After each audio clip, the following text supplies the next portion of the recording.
In this video, I'm going to show you how to buy stocks in your Charles Schwab app. So it's real easy to do. So once you have your account with Charles Schwab and you download the app, you make an account, you get all of your stuff situated. What we can do is just go into the app here. And a real quick way to search for a stock that you want to buy is just go up to the magnifying glass at the top right corner here once you choose your account to go into. So go ahead and do that. And I'm going to type in PTIX because that is the stock that I would like to buy. And it's going to give you all of the stock information as far as the price, what it is, how it's done in the market, depending on the time frame that you choose.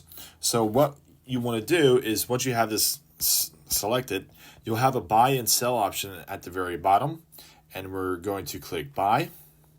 And then what we can do is where you see where it says quantity here with a plus and minus sign, all you really have to do is just go ahead and hit the plus sign.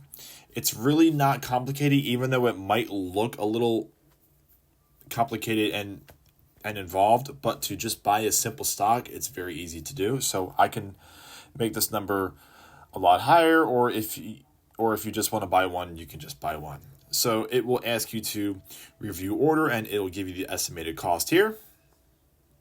And then you go ahead and you place the order. And if everything works fine, it goes in and your stock is bought. It's very simple, very easy to do. And that is how you would go about buying stocks on your Charles Schwab app. Very simple, very easy. Hope you guys liked the video and we'll see you next time.